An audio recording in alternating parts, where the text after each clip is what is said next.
Welcome to episode 3 of Restoration Revolution. Today's topic is going to be hard water stain removal and pretty much all types of etching on glass. Okay? To start out today's episode, the first thing we're going to do is we're going to actually remove some etching on this glass. We put this in with hobby acid, hydrofluoric acid, okay? And to respond to Josh's question on Restoration Revolution episode 2, what we've done is we went ahead and put it close to the edge so that you can see how we will remove damage that's close to the edge. Hard water etching, we're going to remove it all pretty much the same way, so let's go ahead and get to it. As with the scratch removal, safety tip number 1, always make sure you got a dust mask on. Today we're going to be working in the 6-inch size, and we're going to start with the 6-inch black disc to get this damage out. One quick note, as Josh asked, okay, because we're close to the edge, obviously we're limited by how much we can feather this way and how much we can feather this way. The other issue that's going to come into play, I'll talk about in a little bit, is going to be temperature, okay? We'll talk about that at the table, but for right now, just go ahead and check this out.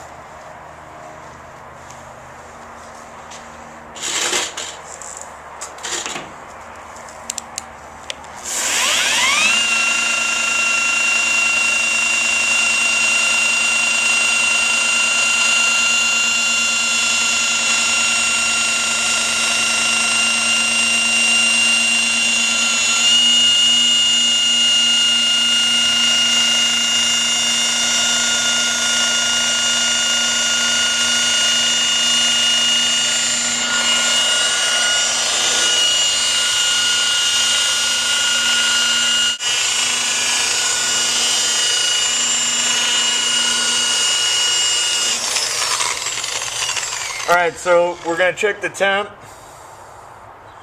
Here in the middle we're at 99. Close to the edge we're at 100. The glass up in the corner where we're not grinding, 71. Along the edge, 72. Top edge, 87. Okay? We'll explain that more here in a little bit. Damage is almost gone. We've got just a little bit of the top edge left. Get that out here.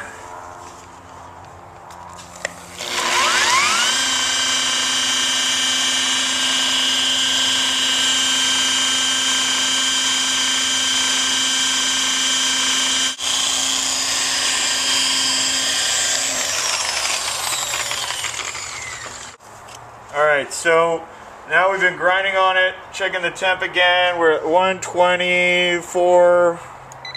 Up at the very top, we're at about 96, the corner, 72, edge 70, center of the repair, buck-02, 102. Okay, the damage is gone, looking at it, okay, we've got a nice even surface. So now what we're going to do is we're going to switch to the gray disc or pre-polished disc, much like the scratch removal. Throw that on, pre-polish it, and then we'll be ready for polish.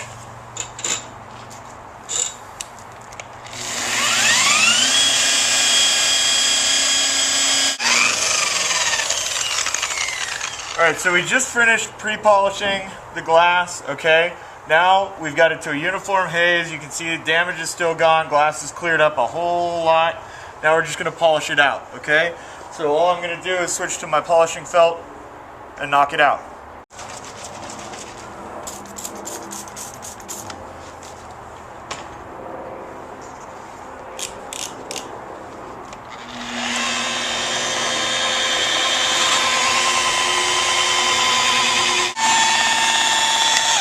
Alright, should be polished out, so now we'll just clean the window off and see the final result.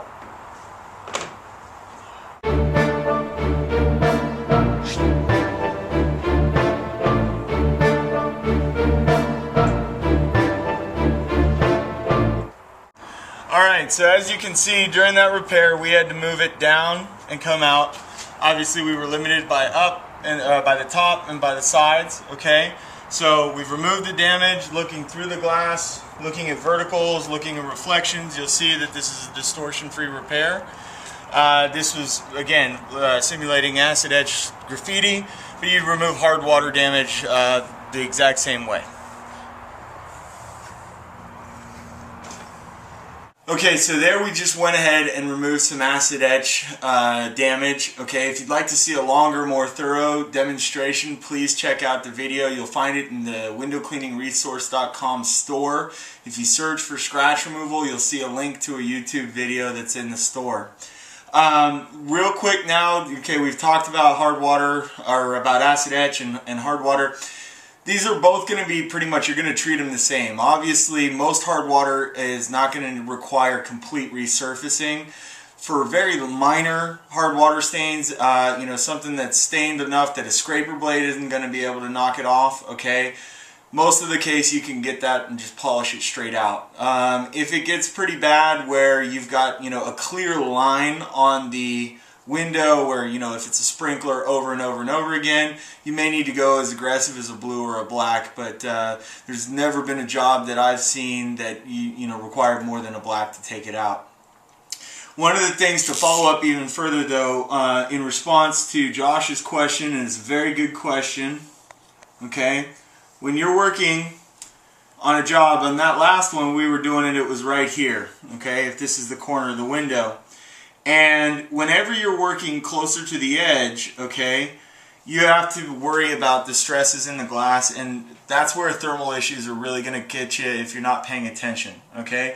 As you noticed throughout the job, I was monitoring the temperature in the center of the repair, but also in these areas right near the edge where I wasn't, and always up here in the corner.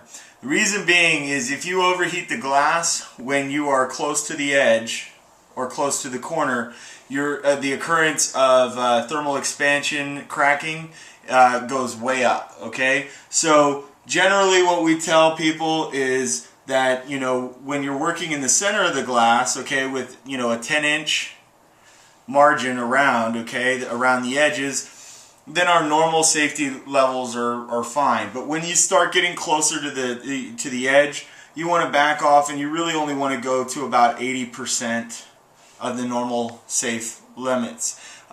Specifically, guys, it's usually 150 degrees Fahrenheit in the middle, and so you can do the math to figure it out over there, but essentially a 30-degree difference.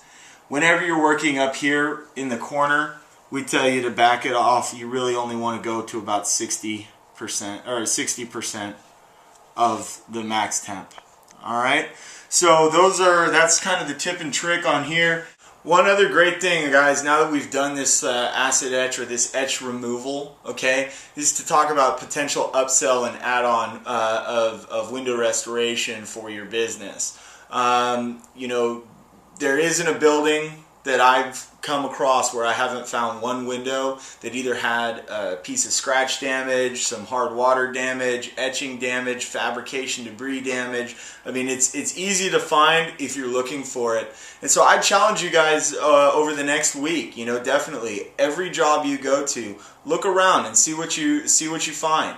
Take some pictures of different types of damage, post them up on the forum, and I'd love to see it because I'll tell you how to remove that and how much money you can make doing it. The reality is, guys, that the service sells itself, all right? You've already got the customers getting out there, and in the next episode of Restoration Revolution, we're really going to be focusing on how do you market this service, how do you sell the service, and more importantly, and most importantly, how do you make money doing it?